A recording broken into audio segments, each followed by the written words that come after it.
हमारे पास first law of thermodynamics already noted था, और वो मेरे पास स्टेटमेंट क्या आती है, वो स्टेटमेंट आती है this: delta U is equals to Q plus W. ये हमने कर लिया था, और इसका सीधा साधा मतलब था, आप कुछ भी कर रहे हैं किसी भी सिस्टम पे जिसमें एनर्जी की कोई फॉर्म इन्वॉल्व है, like work done, like heat, वो वेस्ट नहीं हो रहा, वो उसकी एनर्जी में एडअप हो रहा है। या आप कुछ भी उससे काम ले रहे हैं, उसे ठंडा कर रहे हैं, तो वो उसकी एनर्जी से ही जा रहा है। तो एनर्जी इज कंजर्व्ड, ये बात एक्चुअली में फर्स्ट लॉ ऑफ थर्मोडायनेमिक्स से आई थी। तो फर्स्ट लॉ ऑफ थर्मोडायनेमिक्स मैंने यहां पर क्लियर किया और एक मैथमेटिकल फॉर्मूला दिया और 3 स्टेटमेंट दी। अब मैं उसके आगे चलती हूं यहां पे हमारे पास, कि ये आपको पता चला mathematical statement of first law से। क्या थी mathematical statement? Delta U equals to Q plus W. पहली बार मैं देख रही हूं दो पाथ फंक्शन ने मिलके एक स्टेट फंक्शन बनाया। ये बात अब स्टेटमेंट्स के तौर पे याद रखिएगा कि यस, दो पाथ फंक्शन एल्जेब्रिकली ऐड होके एक स्टेट फंक्शन बना रहे हैं। लास्ट क्लास मैंने इस बात पे डेडिकेट की थी कि डेल्टा यू जो है वो स्टेट फंक्शन है और क्यू और डब्ल्यू जो है वो पाथ फंक्शन है। तो यस, ये भी मेरे लिए एक इंफॉर्मेशन थी जो लास्ट क्लास में शायद ये भी हम नोट कर चुके हैं, क्योंकि पढ़ाने वाला कंटेंट तो सारा मैंने लास्ट क्लास में कर दिया था। बहुत बच्चों ने कहा हम साथ साथ ही नोट करेंगे जी, हमें नींद आती है, सुस्ताई आती है। तो मैं बदलती रहूंगी, जैसे जब मुझे सही लगेगा मैं पहले नोट कराऊंगी, जब मुझे सही लगेगा मैं क्लास के साथ कराऊंगी। तो I keep on changing the things. Now if I ask you a gas, rather a system for isothermal process, system क्या है मेरा? अब तो गैस ये लिख ही रखा है, आइडियल गैस। अब चाहे मैं एक्सपैंड करूं या कॉन्ट्रैक्ट करूं वो बात की बात है, लेकिन अगर आपको कोई आइसोथर्मल चेंज मिला, means constant temperature, that to ideal gas, ये तो आंख बंद करके जीरो पुट करना है। इंटरनल एनर्जी तो जीरो होगी, क्योंकि गैस को एक्सपैंड करने के लिए कोई काम नहीं करना पड़ रहा, क्योंकि उसको कोई रोकने वाली ताकत नहीं है, कोई फोर्स ऑफ अट्रैक्शन ही नहीं है। तो आइडियल गैस देखते तो आपने डेल्टा यू जीरो करना, और आज के हमारे कंटेंट में टेस्ट में गलती भी आप यही करेंगे। तो ये डेल्टा यू अगर जीरो है, सो अलग अलग सिस्टम्स के लिए फर्स्ट लॉ ऑफ थर्मोडायनेमिक्स की स्टेटमेंट बदलती जाएगी, मैथमेटिकल स्टेटमेंट। अगर आपको मिला isothermal process of ideal gas, इस मैथमेटिकल स्टेटमेंट में इसको जीरो करना पड़ जाएगा। तो यही mathematical equation converts to this, have a look. तो अगर कोई मेरे को कहे व्हाट डू यू मीन, या मैथमेटिकल स्टेटमेंट चूज करो for isothermal process of ideal gas, और आप ये चूज कर लोगे, फर्स्ट लॉ की तो यही है, नो। फर्स्ट लॉ की नहीं पूछ रही मैं, फर्स्ट लॉ की equation reduces to this if conditions are this. तो तब आपके लिए फर्स्ट लॉ क्या होगा? इंटरनल एनर्जी जो चेंज तो जीरो है, यानी आप जितना उसके ऊपर काम कर रहे हो वो सारा किस में जा रहा है? हीट में। वो चीज उतनी गर्म हो रही है। आप ये सोचिए, हम ये करते हैं जब, राइट, हम स्टेयर कर रहे हैं तो हम काम कर रहे हैं, तो नीचे जो चीज है ना वो ठंडी है अगर, तो क्या होगी? धीरे धीरे गर्म होगी, क्योंकि हम उसके ऊपर काम कर रहे हैं, उसके ऊपर एनर्जी लगा रहे हैं। वो एनर्जी ने डिस्ट्रॉय नहीं होना, उसने नीचे वाले सिस्टम को गर्म करना है। लेकिन अगर मैं ये काम कर रही हूं तो सारा का सारा मेरा काम उसके गर्म होने में नहीं जाएगा, कुछ काम वेस्ट होगा उसकी इंटरनल एनर्जी को बढ़ाने में। लेकिन यहां मैंने इंश्योर किया कि आइसोथर्मल ले रहे हैं और आइडियल गैस है, तो आइडियल गैस है, आइसोथर्मल है, फिर तो इंटरनल एनर्जी का चेंज जीरो है। यानी ऐसी सूरत में जितना हीट तुम दोगे उतना वर्क डन तुमको मिलेगा, if system is isothermal, that to ideal gas का केस। आपका एक्सपेंशन हो, कंट्रैक्शन हो, वो एक अलग बात है। सिमिलरली दूसरी कंडीशन जिसपे थोड़ा सा लोगों को उस वक्त डाउट भी हुआ था, बट मैं लास्ट क्लास में ले नहीं पाई थी, आज फिर लूंगी इस बात को। For isothermal reversible, again isothermal आ गया, रिवर्सिबल आ गया, फिर से आइडियल गैस वाली बात आ गई। मैं ऊपर वाली बात को कंक्लूड कर रही हूं नाइसली। ऐसे केस में डेल्टा यू हमेशा जीरो, और first law of thermodynamics reduces to this equation only, that minus Q is equals to W, या Q is equals to minus W. One as the same thing, जब मेरे को जरूरत होगी मैं माइनस को इधर उधर निकालती रहूंगी। तो ये मैंने अभी आपके लिए सिर्फ ये स्टेटमेंट क्लोज की। तो इसका मतलब isothermal reversible change of ideal gas के लिए लास्ट क्लास में मैंने वर्क डन निकाला था, लास्ट क्लास सारी इसी पे थी। तो फिर तो मैं उसके लिए क्यू भी निकाल सकती हूँ, work done is equals to Q, have a look. आज की डीपीपी में यही करना है। पिछले में आपसे मैंने डब्ल्यू निकलवाया था, आज मैं क्यू ही निकलवाऊंगी और आपको बड़े आराम से दिख जाएगा यही फॉर्मूला डब्ल्यू के लिए यूज हो रहा है, यही क्यू के लिए, बस साइन का फर्क आ जाएगा, माइनस आ जाएगा आगे। तो इफ इट इज सो, ऐसी प्रोसेस के लिए क्यू किसके बराबर होगा? माइनस डब्ल्यू के बराबर। इस बॉक्स को अलग देखो। अब माइनस डब्ल्यू का क्या, ये माइनस का मतलब क्या है? वर्क इज, मतलब ये एक इक्वेशन में सिंपल नेगेटिव साइन आया है, वो एल्जेब्रिक इक्वेशन के इधर उधर करने का मतलब है इसमें, और कोई मतलब मत लीजिएगा इस माइनस का। बट वर्क डन का फॉर्मूला वैसे क्या होता था? Simple, not in this, minus P delta we. Work done के फॉर्मूला में हम पहले से ही माइनस पी डेल्टा वी डाले हुए हैं, तो ये वाला माइनस जो है ये एल्जेब्रिक इक्वेशन में इधर उधर शिफ्ट की वजह से आया है। अब वर्क डन का फॉर्मूला पुट करूं मैं ब्रैकेट के अंदर, देखिए यही है, लास्ट क्लास में हमने यही घोटा है, बाहर एक नेगेटिव और है, तो कुल मिला के इसका आंसर ये आ जाएगा। आप ये मत समझिए मैंने इस माइनस को इस माइनस से कैंसिल करना है। आई होप लास्ट क्लास में कुछ अनंत यही दिक्कत लग रही थी आपको, तो मैं उस वक्त तो ले नहीं पाई, टाइम नहीं था, बट अब आप समझ लीजिए work done is minus W, W के फॉर्मूला में खुद माइनस है, दोनों माइनस ने मिलके क्या बना लिया? प्लस। यानी कि आपके पास एक्चुअली में यहां आप वर्क डन थोड़ी निकाल रहे हो, आप एक्चुअली में क्या निकाल रहे हो? क्यों? वो तो मैंने इसलिए लिख दिया कि आपको दिखा दूं कि मैं क्या कर रही हूं। तो शायद ये डब्ल्यू लिखा ही आपको अटपटा लग रहा था कि कुछ अजीब लग रहा है। मैंने आपकी क्लास से पहले एक दो बच्चों से बात करी कि यहाँ पे उस दिन क्या अजीब लगा था, तो वो मुझे समझ में आया डिस्कस करके कि आप लोगों को क्या अजीब लगा था। मेरे को यहाँ डब्ल्यू लिखना ही नहीं चाहिए था, क्योंकि उस डब्ल्यू की जगह तो मैं वैल्यू लिख बैठी हूँ। ठीक है, सो क्यू क्या हुआ ये, यानी अब आपको ये चोरी पकड़नी होगी। मैं आपसे हीट पूछूंगी, इन्वॉल्व एब्जॉर्ब्ड आप खुद देखोगे, आपको फॉर्मूला डब्ल्यू का दिया है, मैं पूछूंगी हीट, डेफिनेटली मैं isothermal reversible change ideal gas का ही दे पाऊंगी, क्योंकि उस इक्वेशन में डेल्टा यू जीरो करूंगी तभी तो आप Q is equals to minus W लाओगे। वही सेम फॉर्मूला, वही सेम लॉग, सब कुछ सेम, डीपीपी के क्वेश्चन भी सेम होंगे। टू में एक ही पेज की दे पाई हूं मैं, टू सिंगल पेज है सब्जेक्टिव ऑब्जेक्टिव मिला के, क्योंकि सारे क्वेश्चन में वही डब्ल्यू फिर से निकलवा के बस क्यों पूछना है।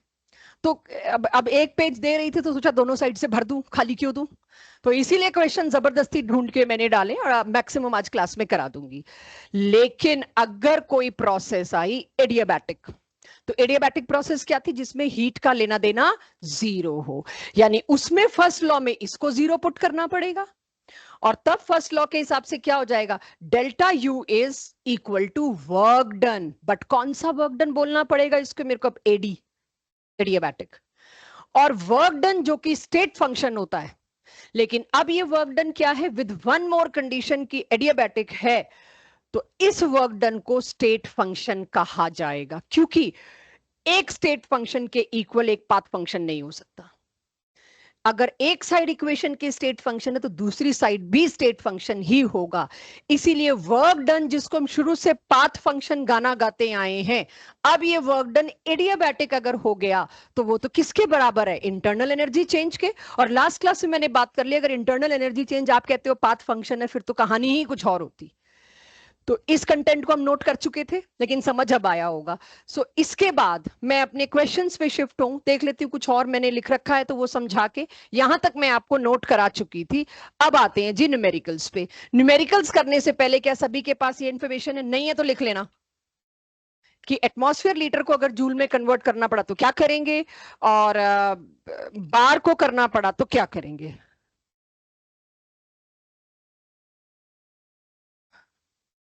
और सभी के पास डीपीपी होनी चाहिए। ज्योति मैम काफियों को मिली नहीं है, तो प्लीज करिए मैनेज, हाथ खड़ा कर दीजिएगा जिनके पास नहीं है। ज्योति मैम इज कमिंग। तो अब ये क्वेश्चन आप लोग, मैंने सिमिलर क्वेश्चन रखे हैं, इसी पे आज का टेस्ट होगा, तो 8-10 तो टेस्ट में प्रैक्टिस हो जाएगी हमारी। सबसे पहला क्वेश्चन मेरे से समझिए, जो डीपीपी आपके पास है उसका सब्जेक्टिव क्वेश्चन 7th सेम नहीं है, सिमिलर है, बस वैल्यू का फर्क है। तो आप ये समझ लीजिए आप डीपीपी का क्वेश्चन 7th सब्जेक्टिव कर रहे हैं इस वक्त मेरे साथ। नमन के पास भी नहीं है, नमन मिल गई? एनीवन जिसका डीपीपी नहीं है? सबके पास है, गुड। अब हम पकड़ते हैं इसको। अगर मैं कहती हूं, मैंने ना बहुत शॉर्ट में लिखा है क्वेश्चन, कोई सिस्टम है, कुछ भी है, उसने इतने जूल एब्जॉर्ब किया क्यू को। अब आपको साइन, सिंबल्स और फॉर्मूला पुटिंग पहले क्लियर करूंगी।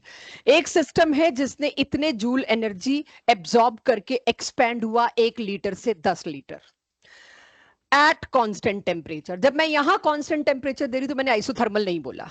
आइसोथर्मल का मतलब कांस्टेंट टेम्परेचर होता है against an external pressure this, right इतना मैंने दे दिया। क्वेश्चन नंबर 7 देखे तो उसमें बस एक गैस लिखी है और 125 जूल लिखा है, मैंने 250 जूल लिखा है। तो सबसे पहले मेरे से पूछा है इसमें Q निकालो, इसमें W निकालो, इसमें डेल्टा U, तीनों पूछ लिए। Q और W डेल्टा U सब एक साथ निकलेंगे। कैसे? चेक। वर्क डन कैसे निकालूंगी? मेरे को रिवर्सिबल वर्ड तो दिया नहीं। जब मेरे को रिवर्सिबल वर्ड नहीं दिया तो मैं लॉग वाला फॉर्मूला नहीं ला सकती, वो तो सिर्फ रिवर्सिबल के लिए है। तो इसका मतलब ये चेंज कोई रिवर्सिबल नहीं है। तो वर्क डन क्या है? Minus P delta we. Pressure कितना दे रखा है? 0.5। और अगर कोई मेरे से पूछे डेल्टा वी दे रखा है, चेक करना, दिया हुआ ही है। तो मेरे पास ये कितने लीटर आ गया? 9 लीटर। तो दोनों को मल्टीप्लाई करूंगी, 5 9 शायद 45 के आसपास बन रही है बात। और फिर उसको 100 से मल्टीप्लाई भी करना पड़ेगा मेरे को, क्योंकि जूल्स में कन्वर्ट करना है अप्रोक्सीमेटली। तो आंसर सीधा कितना आ गया? 445 जूल्स। तो एक पार्ट हुआ, ये तो पिछली डीपीपी ही है। क्यू कितना होगा? भाई क्वेश्चन में दे ही रखा है, उसने 250 जूल एब्जॉर्ब किया है, लेकिन क्यू पूछा है ये देखने के लिए आप प्लस लगाते हो कि नहीं, क्योंकि आप तो लिख दोगे already given in question Q is 250 joules, 0 number. Q की वैल्यू के आगे अगर आप प्लस नहीं लगाते तो एज्यूम नहीं किया जाएगा कि कुछ नहीं होता तो प्लस होता, लाइक मैथमेटिक्स। यहां प्लस और माइनस का मतलब है एब्जॉर्ब्ड और इवॉल्व्ड। आपसे यहीं पर क्यू के बजाय पूछ लेंगे नेम द प्रोसेस एक्सो और एंडो, तो आप क्या करेंगे? ठीक है भाई, एब्जॉर्ब्ड है तो एंडो।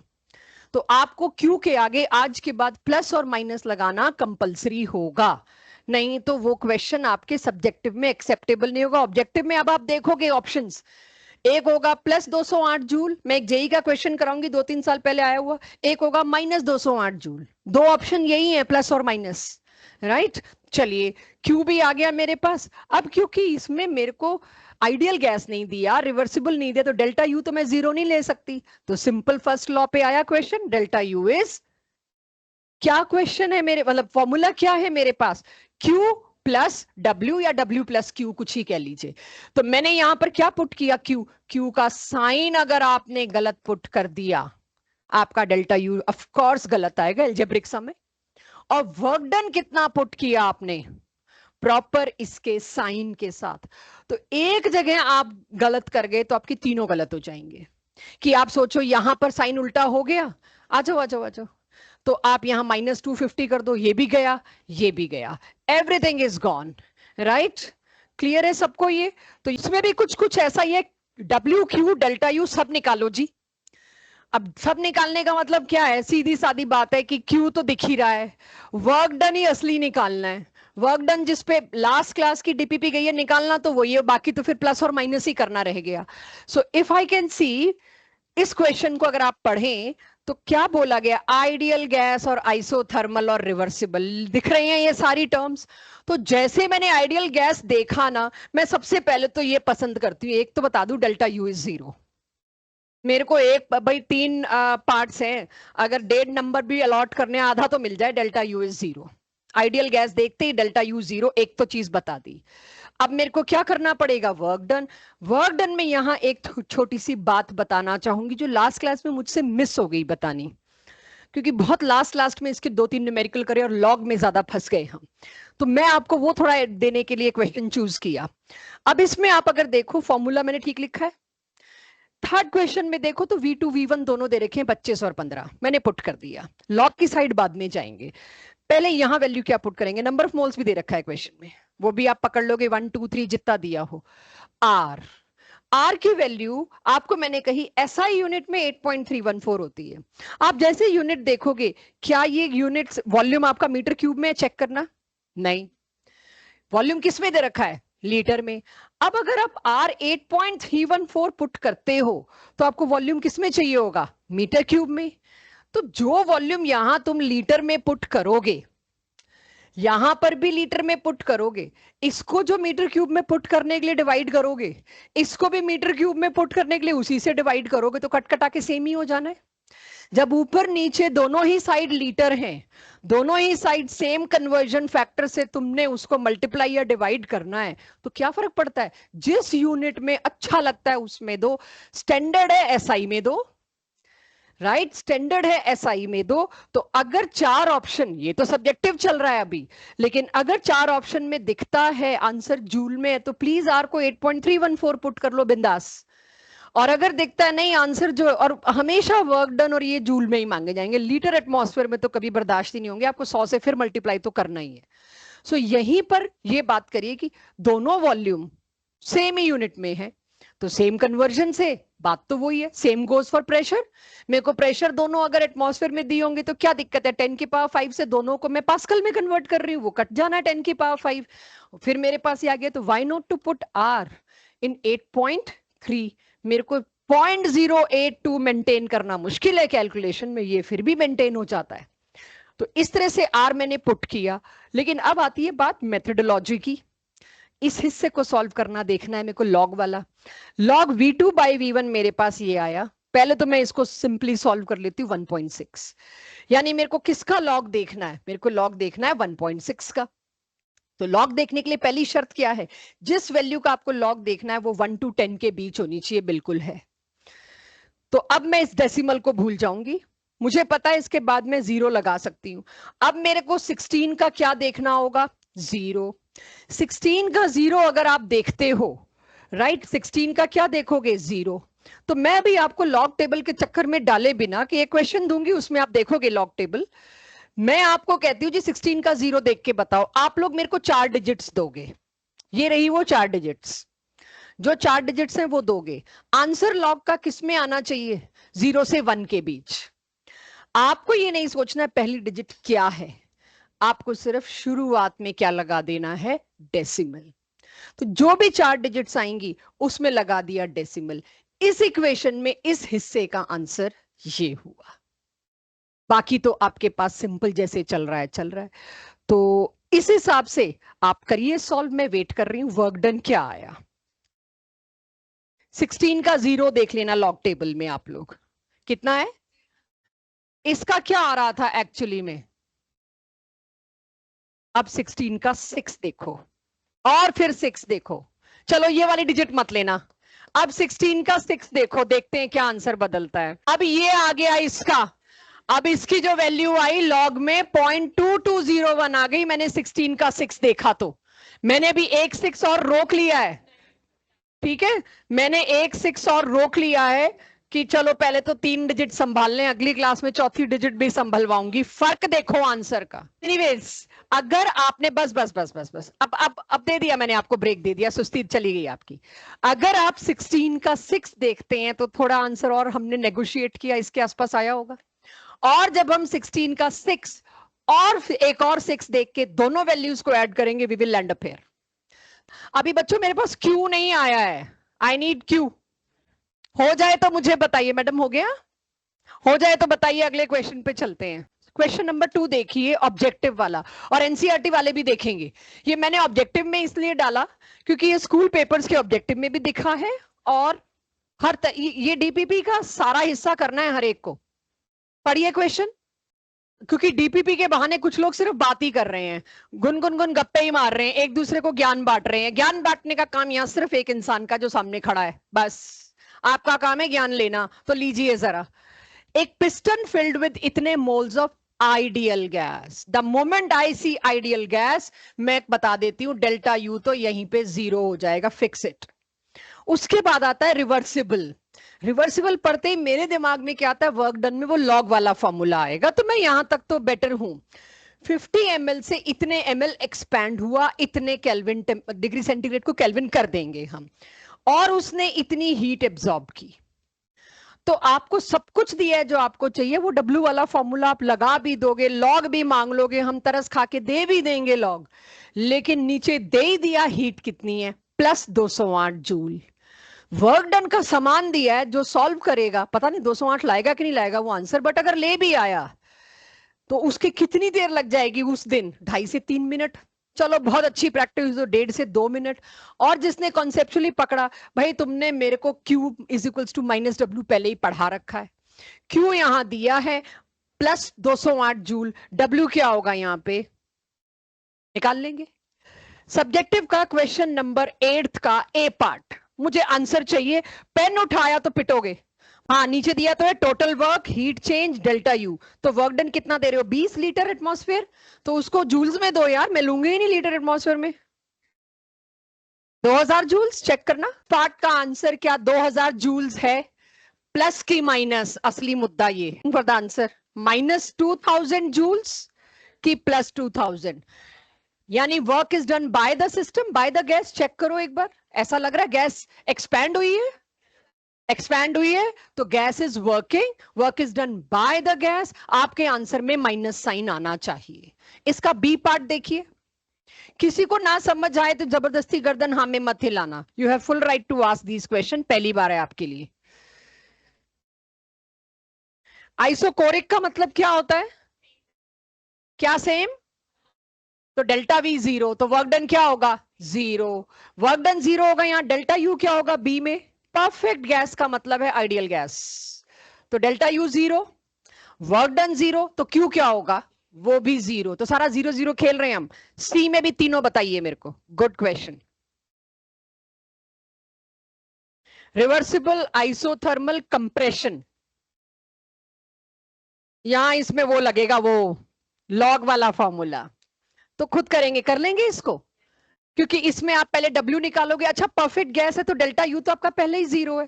इसमें जैसे मैंने अभी पहली स्लाइड, दूसरी स्लाइड पे आपसे क्वेश्चन कराया, लॉग वाले फॉर्मूले से W निकालिए और उसको Q से इक्वेट कर दीजिए। डेल्टा यू तो परफेक्ट गैस में जीरो है, क्योंकि यहाँ P डेल्टा V नहीं लगना C पार्ट में, इसीलिए मैं आपसे ओरली नहीं करा सकती। हाँ जी, ऑब्जेक्टिव का क्वेश्चन 4th, सब्जेक्टिव का नहीं। सब्जेक्टिव का तो आप मिनट में कर लोगे। हीलियम एक नोबल गैस है, और हीलियम का मॉलिक्यूल, मतलब हीलियम और हाइड्रोजन ऐसी गैसेस हैं जो काफी हद तक आइडियल गैस से मैच करती हैं।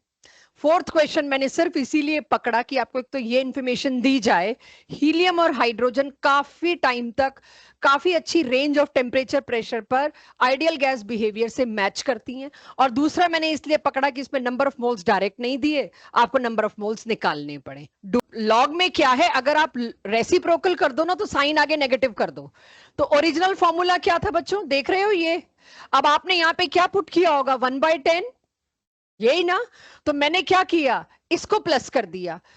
लॉग में प्लस इज मल्टीप्लाई और डिवाइड इज माइनस। तो जब मैंने यहां पर, मेरे को लगा 1/10 तो समस्या हो जाएगी, मेरे को 0.1, हालांकि मैं 0.1 भी सॉल्व करवा सकती हूँ, not a big deal, but क्यों जाऊं वहां। जैसे ही आप लॉग वाली टर्म्स को रेसिप्रोकल करने की इच्छा रखें, आगे का साइन माइनस से मल्टीप्लाई कर दें। तो मैंने क्या किया, 1/10 को कर दिया 10, राइट, और आगे माइनस की जगह कर दिया प्लस। अब आ जाइए नए टॉपिक पे, दैट इज एंथैल्पी। थर्मोकेमिस्ट्री के अंदर शिफ्ट होना शुरू कर रहे हैं हम। मैं कहूं तब नोट करना, ठीक है? जब मेरे गले को ब्रेक चाहिए मैं नोट करवाऊंगी। अभी पहले हम समझें क्या बात होनी है। तो अब हम थर्मोडायनेमिक्स की आखिरी 3 क्वांटिटीज की तरफ शिफ्ट हो रहे हैं। Enthalpy will take 3 days at least, आज और इसके अलावा 2 लेक्चर्स और। एंथैल्पी के बाद entropy and Gibbs energy, and then chapter ends. तो नाउ इससे शिफ्ट होते ही मैं थर्मोकेमिस्ट्री में पहुंच जाऊंगी। नो मोर थर्मोडायनेमिक्स, ये एक्सपेंशन कंप्रेशन सब बाहर गया। एंथैल्पी क्या चीज होती है, आपने आज तक एक ही चीज सुनी है, ionisation enthalpy, electron gain enthalpy. आपने यहां एंथैल्पी का वर्ड का जो भी सुना है, इससे पहले आपने कभी वर्ड भी नहीं सुना, बट आज एंथैल्पी अकेले को समझेंगे। एंथैल्पी का सिंबल है capital H। Capital H symbol किसी ने अगर दिया होगा, मैं गेस करूं तो क्या सोच के दिया होगा, हीट। अगर कोई H दे रहा है सिंबल, तो कुछ तो उस H का मतलब होगा, must be something to do with heat. तो पहले तो इसका बोरिंग पार्ट करते हैं, मैथमेटिकल पार्ट, फिर इसका रियल लाइफ में क्या मतलब है, इसका फिजिकल सिग्निफिकेंस क्या, आप चलते फिरते एंथैल्पी को कैसे सोचो वो बात करूंगी। तो एंथैल्पी होती है H। मुझे कोई बताएगा ये स्टेटमेंट कहां से लाई हूं मैं? फर्स्ट लॉ की स्टेटमेंट है, वर्क डन की जगह मैंने क्या कर दिया, पी डेल्टा वी। अगर आपको याद हो, ऑफ कोर्स याद होगी, फर्स्ट लॉ की स्टेटमेंट है delta U is equals to W plus Q. मैंने यहां क्या किया, डेल्टा यू को उधर भेज दिया और क्यू को किधर ले आई, इधर। Q is equals to delta U, तो उसकी वजह से फिर W का साइन तो मुझे बदलना पड़ेगा। तो यहां क्या कर दूंगी, माइनस W, एम आई राइट, और W की जगह क्या पुट करूंगी, माइनस पी डेल्टा V। तो मेरे पास ये इक्वेशन आई। अगर मैं इस चैप्टर में सबस्क्रिप्ट में कुछ भी लिखती हूं, अब आपको डीपीपीज में, अगली डीपीपीज में कुछ कुछ लिखा मिलेगा। अगर नीचे एडी लिखा मिला मतलब एडियाबैटिक है। अगर सबस्क्रिप्ट में पी लिखा मिला, इसका क्या मतलब है, जो कुछ भी हो रहा है ना, एक्सपेंशन हो रहा है, कंप्रेशन हो रहा है, वो बाद का हेडेक है, वो against a constant external pressure हो रहा है, वरना पी के आगे भी डेल्टा लगाती मैं। यानी ये, क्योंकि मेरे को हीट से कुछ रिश्ता जोड़ना है इस एंथैल्पी का, तो मैं हीट के बारे में इंफॉर्मेशन को इकट्ठा कर रही हूं। तो इसका मतलब क्यू, हीट चाहे एब्जॉर्ब हुई चाहे इवॉल्व हुई, किसी भी चेंज में जिसमें इंटरनल एनर्जी चेंज भी हो रहा है और कुछ वर्क डन भी हो रहा है, एक ही चीज कांस्टेंट है, क्या, प्रेशर। तो आज के बाद मैं बोलूंगी this Q is nothing but QP. QP, QP का मतलब है कोई भी चीज कितनी हीट एब्जॉर्ब कर रही है, कितनी इवॉल्व कर रही है एट कांस्टेंट प्रेशर। प्रेशर नहीं बदलने दे रहे हम, राइट। तो सिस्टम चल रहा है, एक्सपैंड भी हो रहा है, कंप्रेस भी हो रहा है, जो भी कुछ हो रहा है, हम प्रेशर नहीं बदलने दे रहे। रिएक्शन होगा अब अगली क्लास में, बेंजीन को पूरा कंबस्ट करूंगी मैं बॉम्ब कैलोरीमीटर में, मैं बहुत कुछ करूंगी, लेकिन बता के रखूंगी भाई इसमें वॉल्यूम नहीं बदलने दे रही मैं, इसमें प्रेशर नहीं बदलने दे रही। तो क्या आज के बाद मैं कह सकती हूँ QP is equals to this, heat absorbed और इवॉल्व्ड एट कांस्टेंट प्रेशर। कोई मेरे से पूछे तो फर्स्ट लॉ से ही निकाल के देना है, राइट। चलिए, तो अगर ऐसा है कुछ तो मैं इसको थोड़ा सा ओपन करती हूं। डेल्टा यू क्या होगा, फाइनल माइनस इनिशियल, पी तो एज इट इज।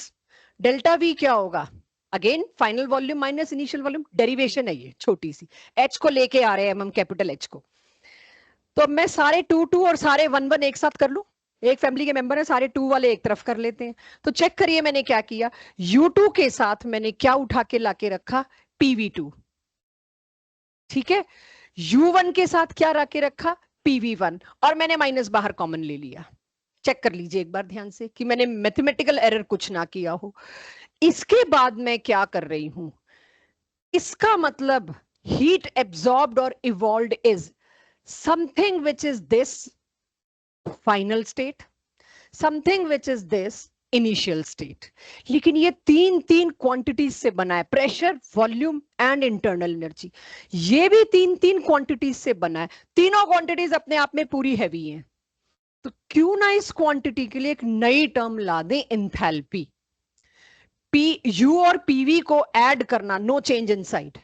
तो इसके लिए कहा गया कि एक नई क्वांटिटी इंट्रोड्यूस करते हैं जी, एंथैल्पी। तो आपसे कोई किताबी भाषा में पूछे एंथैल्पी क्या होती है, enthalpy is internal energy plus PV. एक मैथमेटिकल जगह पे मेरे को क्वांटिटी बनानी पड़ी, और इसको मैं क्या लिखूंगी, H2, इसको क्या लिखूंगी, H1। तो यहां से मेरे को नई क्वांटिटी नजर आई। अब H2 और H1 को क्या बोलूं मैं, minus H2 minus H1, delta H। आज के बाद मैं क्या बोलूंगी, Q, स्पेशल कंडीशन का Q is nothing but delta H। अगर कहीं कांस्टेंट प्रेशर आपको मिलता है और उस कांस्टेंट प्रेशर पे आपके पास हीट दे रखी है, या आपने अभी पिछली स्लाइड्स पे हीट निकाली, मींस आप अभी तक डेल्टा H निकाल के दे रहे थे। आप ध्यान दो, आपको मैंने क्यू क्यू बहुत दिया और आपने डब्ल्यू का साइन उल्टा करके क्यू दे दिया मेरे को, वो सारा क्यूपी था, आइसोथर्मल था, ठीक है, वो टेम्परेचर कांस्टेंट होता है, लेकिन कांस्टेंट प्रेशर पे दे रही थी मैं। What you were giving me अभी तक, मैक्सिमम केसेस में आप मेरे को क्या दे रहे थे, कांस्टेंट प्रेशर पर हीट, यानी अब तक आप मेरे को एंथैल्पी दे रहे थे। ये हुई बुकिश, पूरी बुकिश लैंग्वेज। इसको मैं भी रियल लाइफ में क्या आप करोगे वो लेके आती हूँ, बट एक बार कंपेयर करती हूँ, अगर कांस्टेंट प्रेशर ना लिया होता तो भाई क्या नया आपने मेरे को क्यूपी से बता दिया जो वैसे ही चल रहा था। तो मेरे पास अगेन फर्स्ट लॉ ये था, मैंने क्या किया देख लीजिए, कुछ नहीं, अभी तक तो सिंपल W की जगह minus P delta we put किया। अब आपसे ही पूछ रही हूं मैं, यहां पर ये क्यू इधर ले गई, इधर ले गई, वही सारा कुछ चेंज किया, सेम इज दिस, अभी तक तो मैंने यही यही वहां सेटल किया, बट डेरिवेशन ना खराब हो जाए इसलिए वहां नहीं दोबारा समझा रही यहाँ पे। लेकिन अगर सिचुएशन होती कांस्टेंट वॉल्यूम, आइसोकोरिक, आइसोकोरिक में W 0 होता है, आप वॉल्यूम बदलने ही नहीं दे रहे। आप लास्ट क्लास में देख चुके हैं, वो लाइन तो यूं सीधी बनेगी, उसके अंदर कोई एरिया कवर्ड ही नहीं है। तो आइसोकोरिक में कांस्टेंट वॉल्यूम में तो W 0 होता है। तो कांस्टेंट वॉल्यूम मतलब अब मेरे को Q के नीचे क्या लगाना पड़ेगा, QV। वो किसके बराबर है, इंटरनल एनर्जी चेंज। तो there will be two Qs, QP and QV। अगली जो डीपीपी मिलेगी उसमें यही खेल खेलना है। मैंने QP मांगा है, लेकिन आपको पता चलेगा फॉर्मूला तो एंथैल्पी का यूज कर रहे हो। क्यों? क्योंकि मैं बता चुकी हूं QP is nothing but delta H। अगली डीपीपीज में मैं आपसे डेल्टा U मांगूंगी या QV देके, तो QV दे दिया तो मैंने क्या दे दिया, डेल्टा U ही तो दे दिया। तो ये पूरा का पूरा डेरिवेशन और कॉन्सेप्ट नोट करिए, फिर मैं आपको बताती हूं एक्चुअली में एंथैल्पी तुम रोजमर्रा में किसको बोलते हो। ये तो हुई एक क्वांटिटी जो जबरदस्ती लाए, इसका रियल लाइफ में क्या मतलब होगा वो मैं कोशिश करती हूं आपको बताने की। लेकिन अब मेरे से कोई पूछे एंथैल्पी वैसे क्या है, इसको H ही सिंबल क्यों दिया, वो तो दिख ही गया, कुछ ना कुछ तो हीट से रिलेटेड है। लेकिन इसका फिजिकल सिग्निफिकेंस जो शायद बुक्स में ना मिले, लेकिन आपको चाहिए होगा, वरना आपको समझ नहीं आएगी बात। कोई भी चीज आपके सामने ले आई जाए, कोई भी चीज, उसका इंटरनल एनर्जी होती है कुछ, बहुत सारी एनर्जीज का सम। अब तक आपने पढ़ा एनर्जी को लेके, ढंग की तो एक ही क्वांटिटी पढ़ी, दैट इज इंटरनल एनर्जी। किसी भी चीज में तो बेसिक एग्जांपल मैं लूंगी, if I am having 1 kg कोल, उस 1 kg कोल में मेरे को पता है इंटरनल एनर्जी जो है वो 2000 किलो जूल है, राइट। उसकी अगर मैं उसको बर्न करूं, आग लगाऊं, कंबस्ट करूं उसको, तो उससे कुछ हीट प्रोड्यूस होगी। क्या सारी की सारी इंटरनल एनर्जी हीट में कन्वर्ट होगी? ना, कुछ राख भी बनेगा, कुछ इलेक्ट्रॉन, न्यूक्लियस, एटम्स जो भी कहिए, कुछ वाइब्रेशनल मोशन या कुछ पोटेंशियल एनर्जी उसमें वेस्ट होगी, धुआं भी जाएगा, अनबर्न पार्टिकल्स भी जाएंगे, कुछ उसके अंदर से मॉइस्चर भी निकलेगा, वाटर वेपर्स और कार्बन डाइऑक्साइड जो निकल रही, जिसको मैं धुआं कह रही हूं, साथ में अनबर्न कार्बन पार्टिकल्स भी जा रहे हैं, काफी कुछ वेस्टेज होगी। तो आज हम उस क्वांटिटी को पढ़ रहे हैं, एंथैल्पी को, इसमें से कितना हिस्सा हीट में कन्वर्ट किया जा सकता है। बाकी तो बाय डिफॉल्ट उसका हमें वेस्टेज देखना है, ऐश भी बनेगी, फ्यूम्स भी आएंगी, व्हाइट स्मोक भी आएगा, मॉइस्चर भी इवेपोरेट होगा, उसके अंदर मॉइस्चर भी होता है।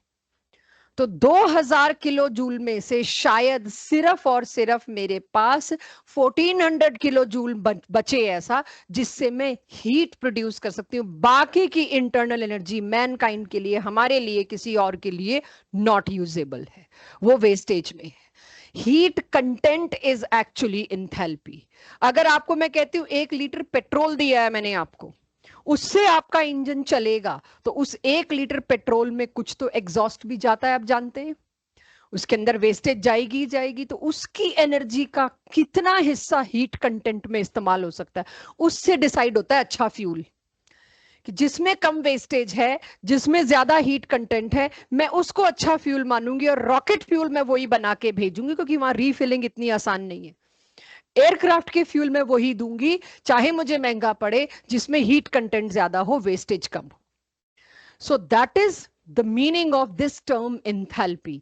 अब हम अलग अलग चीजों की एंथैल्पी निकालेंगे, फिर हम रिएक्शंस पे अगली क्लास में जाएंगे। हमें तो केमिस्ट्री में अलग अलग रिएक्शंस की एंथैल्पी निकालनी है, फिर पता चलेगा फैट के जलने से कितना हीट आता है और कितना कार्बोहाइड्रेट से आता है। फिर पता चलेगा कोल अच्छा फ्यूल है कि हाइड्रोजन अच्छा फ्यूल है कि मेरे पास गैसोलीन अच्छा फ्यूल है, इनका हीट कंटेंट क्या है। अब मेरा ध्यान सारा इस पे रहेगा, तो उससे मुझे पता चलेगा कि मैं डायनामाइट को ही बॉम्ब में क्यों इस्तेमाल करती हूँ, राइट। मेरे को वही क्यों एक अच्छा एक्सप्लोड करने के लिए, माइंस को एक्सप्लोड करने के लिए मेरे को वही क्यों यूज करना है, हम उसको प्रूफ करेंगे, वो यहां से पता चलेगा। तो आई होप एंथैल्पी का फिजिकल सिग्निफिकेंस आपको पता चल गया हो। तो उसके आगे अगर मैं चलूं, यानी कि अब मेरे पास तो अभी तक मैथमेटिकल टर्म्स ही चल रही हैं, फिजिकल कॉन्सेप्ट भी लिखा है, बट पहले मैं मैथमेटिकल कॉन्सेप्ट को क्लियर कर लूं क्या अब आपको ये पता चल गया enthalpy change delta H is nothing but heat absorbed और evolved at constant pressure. But ये सारी बात हो रही है ओपन वेसल में, राइट ये सारी बात कहां हो रही है? ओपन वेसल में। क्लोज्ड वेसल में तो वॉल्यूम चेंज ही नहीं है। अगर मैंने वेसल बंद कर दिया, ढक्कन लगा दिया, तो there is no delta V. When there is no delta V तो ये तो क्यूवी हो जाएगा ना, क्यूपी तो रहा ही नहीं। तो ये हमेशा ध्यान रखिए, ओपन वेसल स्ट्राइक नहीं करती बात।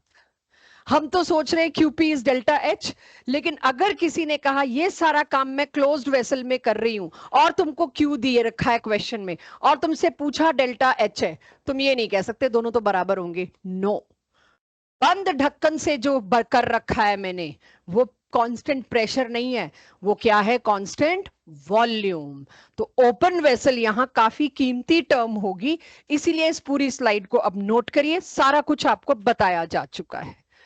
ये ओपन वेसल इज गोल्ड, बहुत ध्यान रखिएगा इसको। अरे कोई झूठ नहीं है ये, मैं भी स्टूडेंट रह चुकी हूं। चलिए, अब आपके पास दो क्वांटिटीज पैरेलल चलेंगी, delta U and delta H. क्या मैं सबसे एक्सपेक्ट कर सकती हूं डेल्टा यू सबको पता है क्यूवी और डेल्टा एच सबको पता है क्यूपी?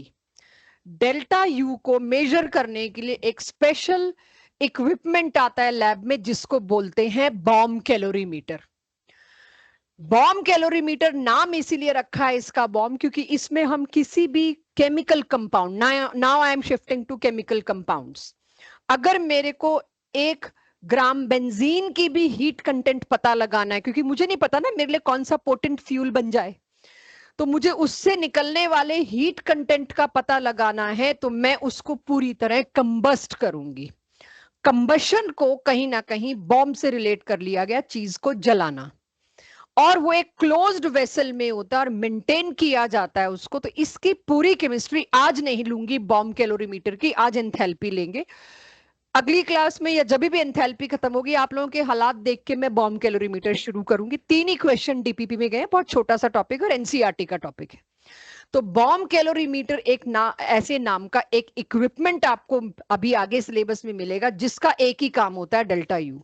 लेकिन मेरे क्वेश्चंस हैम्पर ना हो तो मैं आपको बता दूं, किसी भी क्वेश्चन में अगर ये मिले heat measured from this in a bomb calorimeter, तो समझ जाना वो कौन सी हीट है? कांस्टेंट वॉल्यूम वाली। एक सील्ड कंटेनर होता है कांस्टेंट वॉल्यूम वाली, यानी डेल्टा यू। सिर्फ ये इंफॉर्मेशन देने के लिए यहां पे शब्द लिखा है, heat change at constant volume. Closed vessel जो चूज करके बनाया गया, इतनी मोटी उसकी वॉल्स हैं कि उससे हीट कहीं बाहर ना चली जाए, क्योंकि मेरे को हीट ही नापनी है, इसीलिए इस हाईली सिक्योर इक्विपमेंट को बॉम्ब कैलोरीमीटर का नाम दे दिया गया। लेकिन अब आपको पता है कि क्यूवी क्या होता है, जिसमें ये 0 हो जाता है, वो आप इनफ कर चुके। और एक और इंफॉर्मेशन जो लास्ट क्लासेस में भी डिस्कस हुई थी बट फॉर्मूले के तौर पे नहीं आई, वो मैं लाना चाह रही हूँ। किसी भी आइडियल गैस के लिए केटीजी जब आप करेंगे फिजिक्स में, आपको मिलेगा internal energy is given by 3/2 NRT. ये पीवी इक्वल्स टू एनआरटी नहीं है। आइडियल गैस के लिए आपको मैंने क्या रटाया है, अगर आइसोथर्मल है, टेम्परेचर में कोई चेंज नहीं है, तो डेल्टा यू 0 कर दो। वो कहां से आई बात? एक्चुअली आइडियल गैस का यू किस पे डिपेंड कर रहा है? 3/2 एक कांस्टेंट टर्म है, नंबर ऑफ मोल्स वो तो हम चेंज ही नहीं कर रहे। अच्छा, आर अपने आप में एक कांस्टेंट है, तो इससे पता चल रहा है इंटरनल एनर्जी डिपेंड ही सिर्फ टेम्परेचर पे कर रही है। आप टेम्परेचर नहीं बदलोगे तो इंटरनल एनर्जी नहीं बदलेगी। तो आइसोथर्मल देखते, आइडियल गैस देखते हम डेल्टा यू 0 क्यों करते हैं? पिछली क्लासेस तक मैंने उसका थियोरेटिकल कॉन्सेप्ट आपको दिया कि उसको काम करने के लिए कुछ चाहिए ही नहीं, लेकिन हर जगह जरूरी नहीं ना ये कॉन्सेप्ट आपका वेलकम हो। एसर्शन रीजन में दे ही ना रखा हो फिर क्या करोगे, वहां पे फॉर्मूला बेस दे रखा हो, तो उस हिसाब से आपको याद रखना है। This is the formula which will come to you in KTG in physics, kinetic theory of gases. वहां पे आपको ये फॉर्मूला मिलेगा जिससे आपको पता चलेगा यस इंटरनल एनर्जी किसके ऊपर प्रोपोर्शनल है, किसकी? आइडियल गैस की, ओनली ऑन टेम्परेचर। तो अब एनआरटी अगर 1 मोल है तो उसकी जगह मैं क्या कर सकती हूँ? आरटी। और I should not forget for ideal gas कभी भी, ये तो मेरे पास है ही, नोट इट क्विकली। रिवाइज करते हैं जो जो एंथैल्पी का कंटेंट को मेरे को इकट्ठा करना है। Heat content of the system को एंथैल्पी चेंज कहते हैं, ठीक है। चेंज नहीं, एंथैल्पी। ये क्या होगी? State function. जिसके आगे भी डेल्टा लग जाए ना चेंज, वो क्या होगा? State function. और साथ ही एक्सटेंसिव प्रॉपर्टी। क्यों एक्सटेंसिव है पहले समझेंगे। क्योंकि जितना ज्यादा कोल उतना ज्यादा हीट कंटेंट। तो yes, it depends on matter. तो ये क्या हुआ? एक्सटेंसिव। अगर मैं कोई साइक्लिक प्रोसेस ले आऊं, स्टेट फंक्शन है। स्टेट फंक्शन का मतलब क्या है? डिपेंड करता है कहां पे हो आप। अगर मैं यहां से शुरू होके यहीं पहुंच गई तो स्टेट फंक्शन तो ब्लाइंडली सारे जीरो होंगे। चाहे मैं डेल्टा एच ले लूं, चाहे मैं डेल्टा यू ले लूं, दोनों ही जीरो हो जाएंगे मेरे लिए। अगर मैंने डेल्टा यू के लिए बात की हो ना की हो, लास्ट क्लास में से की थी, बट एक बार रिवीजन का मौका, दोनों क्वांटिटीज को मेरे को पैरेलल लेके चलना है। कोई अगर आइसोथर्मल आइडियल गैस में ले आऊं, राइट, आइसोथर्मल आइडियल गैस में क्या चीज जीरो होती है? डेल्टा यू जीरो होता है। अच्छा, अब आप अगर कांस्टेंट प्रेशर रखते हो तो ये क्यूपी है।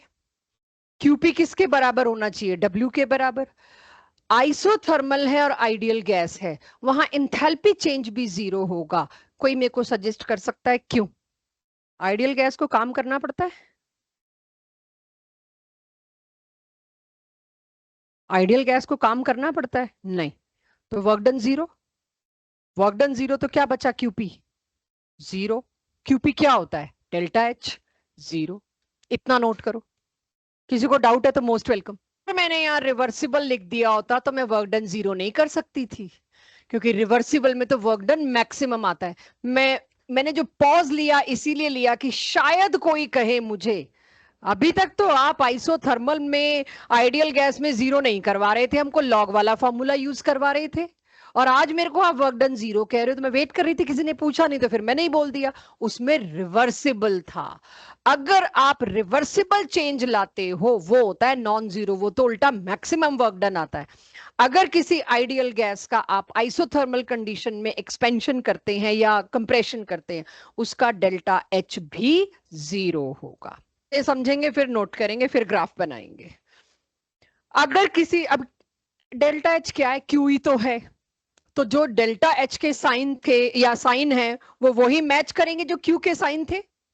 Heat is absorb by the system, then we use to call endothermic, और उसके आगे पॉजिटिव साइन होता था। Heat is evolve by the system, उसके आगे साइन होता था नेगेटिव, और उसको हम क्या कॉल करते थे? एक्सोथर्मिक। तो वही चीज अब मैं यहां कर रही हूं। Same goes for this.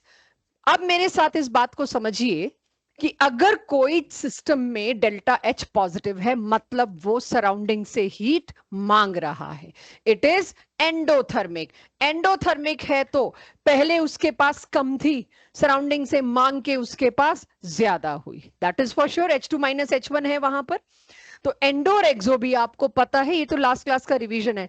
असली जो अब मेरे को डेल्टा एच को रिएक्शन की तरफ लेके आना है, now I am switching to thermochemistry, कि अगर मेरे को कोई रिएक्शन दिया गया ए टू बी, ए से क्या हो रहा है, बी में कोई चेंज हो रहा है, उसका आपको ग्राफ दिया, क्वेश्चन की कोई लैंग्वेज नहीं दी। We are giving you graph. Graph क्या है? यहां पर हीट कंटेंट है, यहां पर एक्सटेंट ऑफ रिएक्शन है। एक्सटेंट ऑफ रिएक्शन मतलब रिएक्टेंट से स्टार्ट होते होते कहां पहुंचा? प्रोडक्ट पे। तो यहां पर एक्सटेंट ऑफ रिएक्शन होता है और उसको एक्सप्रेस ऐसे करते हैं, रिएक्टेंट गिव्स प्रोडक्ट। इस साइड पे रिएक्टेंट है, इस साइड पे प्रोडक्ट है। तो अब इस ग्राफ को अगर स्टडी करें, फिर आपसे सवाल पूछूंगी। ये ऐसे ग्राफ बना के आपको दे देंगे और यहाँ HR लिखा होगा, means heat content of reactant, और यहां पर जो प्रोडक्ट बना है आप खुद ढूंढेंगे। बी दे रखा होगा, ए से बी रिएक्शन आपको गिवन है, हीट कंटेंट ऑफ प्रोडक्ट आप पढ़ लोगे कितना। ये तो एक्सटेंट ऑफ रिएक्शन है। तो मैंने आपको यहां ग्राफ में दे रखा है, ये 50 है और ये 150 है। तो अब आप ये समझिए, रिएक्टेंट की हीट कितनी है बच्चों? 150। प्रोडक्ट की हीट कितनी है? 50। तो रिएक्टेंट 150 से कहां पहुंचा? 50 पे। गैप कितना है? तो उस रिएक्शन ने, और वो गैप प्लस है कि माइनस है? Final minus initial, 50 minus 150। तो आप देखिए इसमें कितनी हीट इवॉल्व हो रही है? -100। मैं इवॉल्व के साथ माइनस बोलती अच्छी नहीं लगती, बट अभी आप समझ लो। ये रिएक्शन ग्राफ देख के मुझे पता लग रहा है एक्सोथर्मिक है। कह सकती हूँ, क्योंकि उस कंपाउंड में 150 किलो जूल एनर्जी थी। आपने जिस रिएक्शन में उसको रिएक्ट कराया, अब उसकी एनर्जी जो भी उससे प्रोडक्ट बने 50 रहेगी। Where this 100 goes to surrounding to the universe. तो इस ग्राफ को देख के पहला सवाल मैं आपसे पूछती हूँ, क्या ये एक्सोथर्मिक है? पहचान लेंगे, ठीक है। दूसरा सवाल मैं पूछती हूँ, मेरे को एंथैल्पी ऑफ रिएक्शन दीजिए।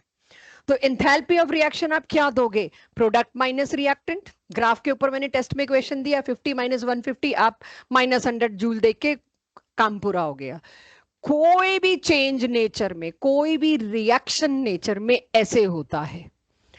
यहां पर जो बच्चों का सवाल आगे आए या मैं पहले पूछ लूं, ये यूं क्यों नहीं गया, पहाड़ क्यों चढ़ के गया है? ये रिएक्टेंट से प्रोडक्ट जाना चाहिए, मैंने ये 250 किलो जूल का पहाड़ क्यों बना रखा है? आपके लिए सबसे अच्छा फ्यूल आपके चारों तरफ पेट्रोल है, डीजल है, लकड़ी है। ये खड़े खड़े क्यों नहीं पेड़ जल जाते?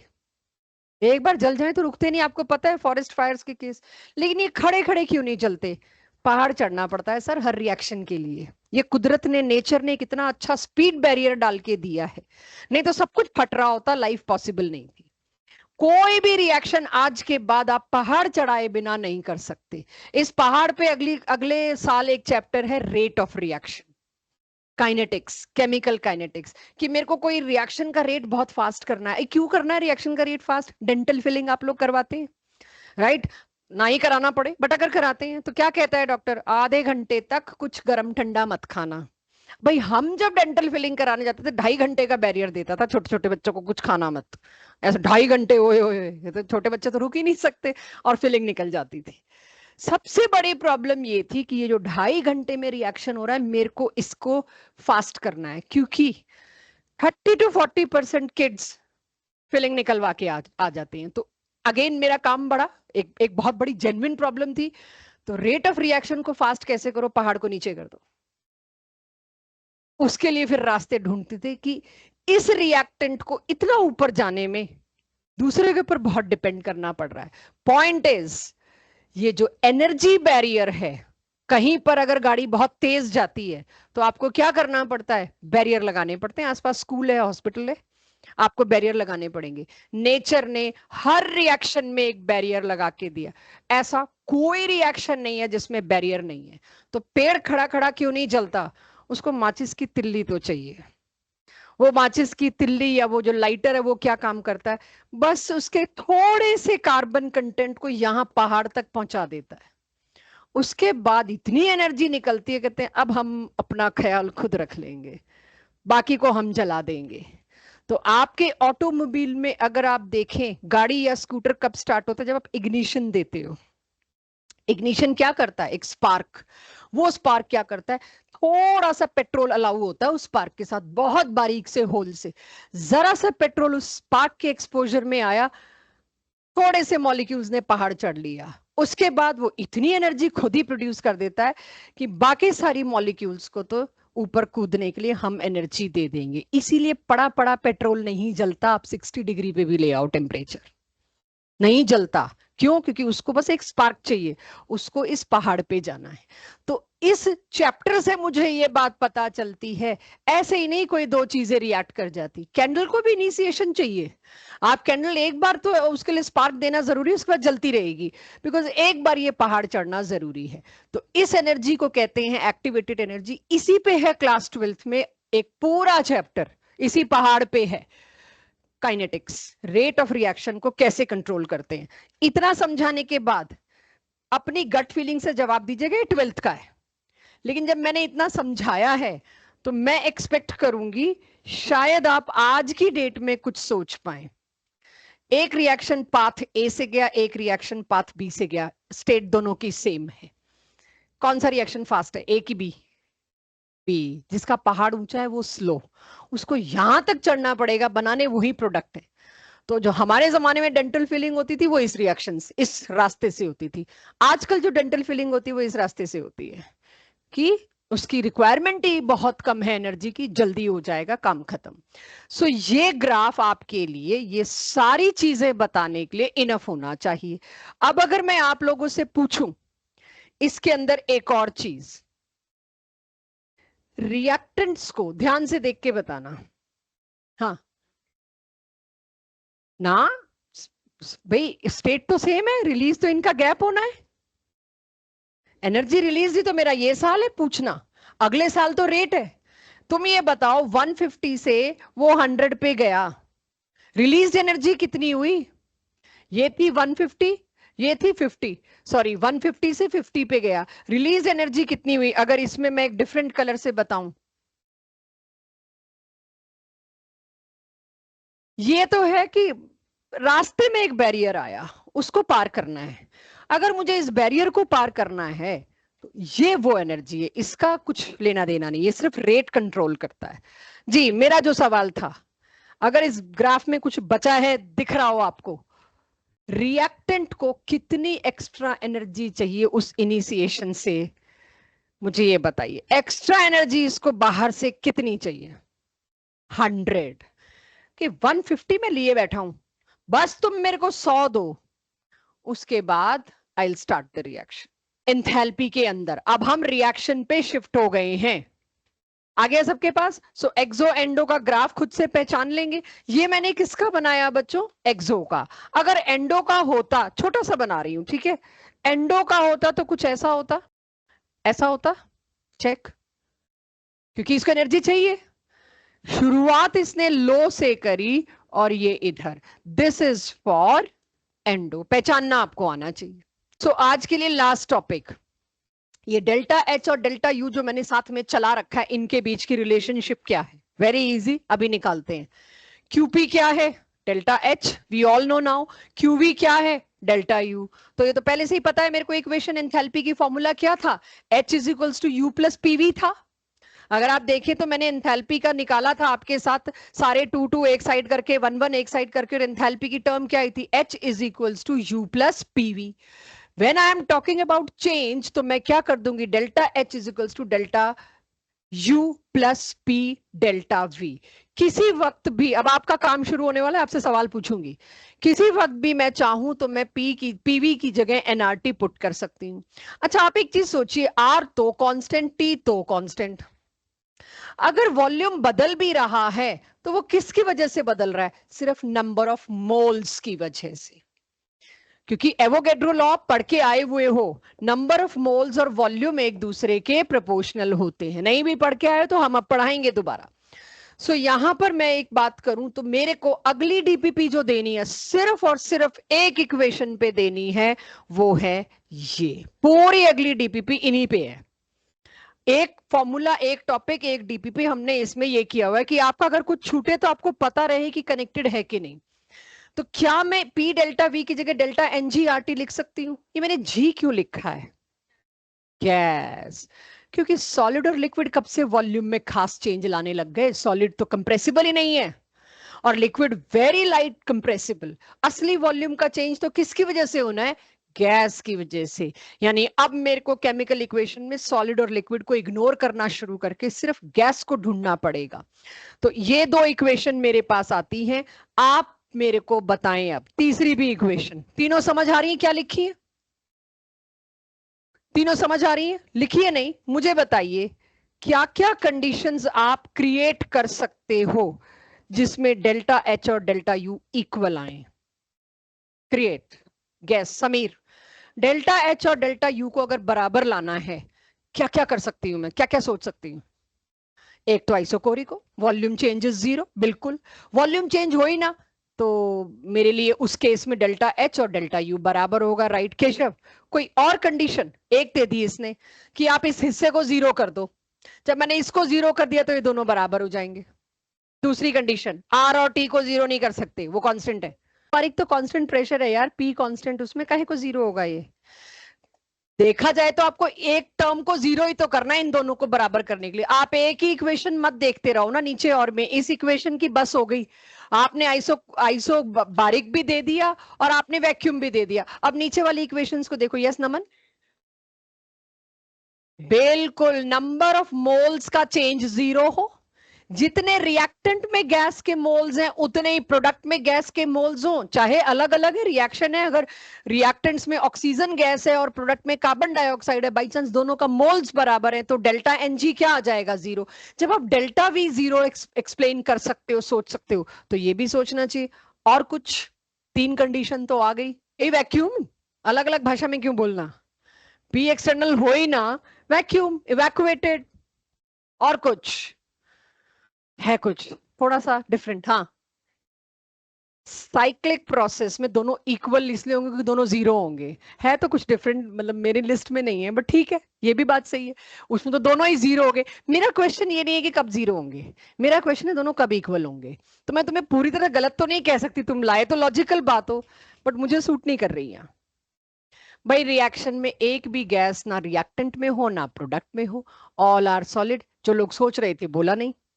यहाँ ऐसी ऐसी बेहूदी चीजें आ जाती है, ये भी बोल देते क्या, एक डायलॉग मार देती वे, मेरा टाइम पास हो जाता, बाकी हंस लेते। तो कुछ ऐसा आता है तो बोला करो, डरा मत करो। मेरा फन तो यही है ना, तुम्हारी लेग पुलिंग। सो अब आप लोग क्या कर रहे हैं, जो कंडीशंस आपने मेरे को दी उसको वही मैंने यहां लिख रखी है। पहले समझेंगे फिर नोट करेंगे, क्योंकि बिना एग्जाम्पल के तो क्या ही रहा। मान लीजिए मैंने आपको एक ऐसा रिएक्शन दिया अगली क्लास में, कंबशन ऑफ ग्रेफाइट। ग्रेफाइट क्या है? सॉलिड, ऑक्सीजन गैस, और बैलेंस्ड है। इसमें बैलेंसिंग की सबसे ज्यादा कीमत होगी। आपने इक्वेशन बैलेंस नहीं करी जैसे स्टोइकियोमेट्री में, तो क्वेश्चन पूरा गलत, क्योंकि नंबर ऑफ मोल्स पे खेल होना है सारा। तो यहाँ प्रोडक्ट में भी एक ही मोल है, रिएक्टेंट में भी एक ही मोल है, सॉलिड तो मैं देखती ही नहीं। तो इस क्वेश्चन में डेल्टा एनजी, इस इक्वेशन में डेल्टा एनजी जीरो है, इसीलिए अकॉर्डिंग टू दिस इक्वेशन ये दोनों क्या होंगे? सेम।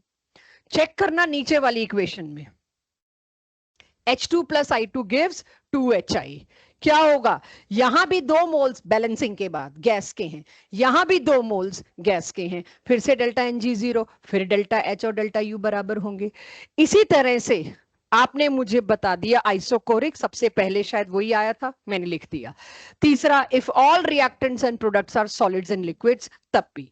तो मोटे तौर पे तो ये 3 कंडीशंस हैं।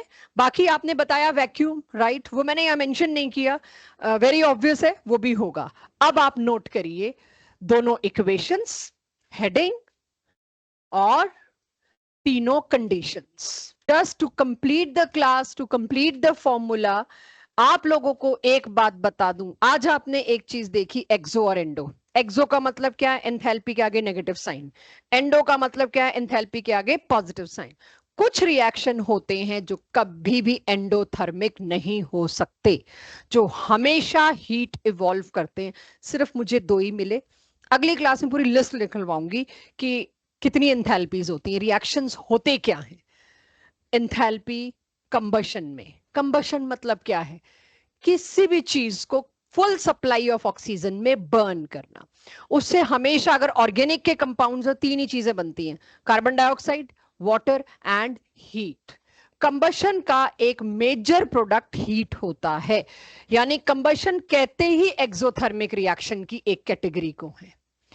इसी तरह से न्यूट्रलाइजेशन, न्यूट्रलाइजेशन क्या होता है बच्चों? जस्ट पूछना चाहूं, एसिड और बेस जब भी आप मिलाएंगे, चाहे वीक एसिड्स हैं चाहे वीक बेस हैं, उससे हीट निकलेगी, आपका हाथ जलेगा ही जलेगा। बाकी किसमें एंडो किसमें एक्सो, वो चीज सब अगली क्लास में होगी। नेक्स्ट क्लास की स्टार्टिंग में इस तरह के न्यूमेरिकल से करूंगी, हैव अ लुक। आपको डेल्टा एच और डेल्टा यू के हेल्प से थर्मोकेमिस्ट्री में एंटर करा के भेज रही हूं आज। Heat of combustion of benzene is this kilojoule पर मोल।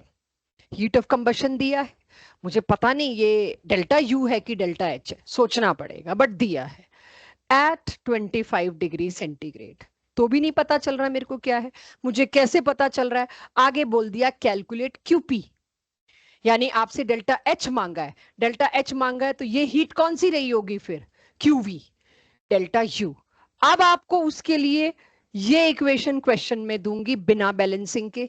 स्कूल पेपर्स और ऑब्जेक्टिव जो जेई नीट है वो बैलेंस करके देता है, बट 100 में से एक ऐसी सिचुएशन ना बने वो बैलेंस करके ना दे और आप बैलेंस ना कर पाए, तो हम इसको बैलेंस करेंगे। बैलेंस करने के बाद मेरे को सबसे बड़ी लड़ाई लड़नी है, लिक्विड और सॉलिड हटाने हैं। H2O स्टीम नहीं होता, कंबशन में H2O हमेशा लिक्विड होता है। स्टीम नहीं होता, गैस नहीं होता, गैस स्पेशली बताया जाएगा। तो मुझे सबसे पहले अपने, और बेंजीन लिक्विड होता है, मुझे बताना पड़ेगा भाई मेरे काम के तो दो ही हैं डेल्टा एन जी निकालने के लिए। तो नेक्स्ट क्लास में हम इन न्यूमेरिकल्स को सॉल्व करेंगे, यहीं से शुरुआत होगी।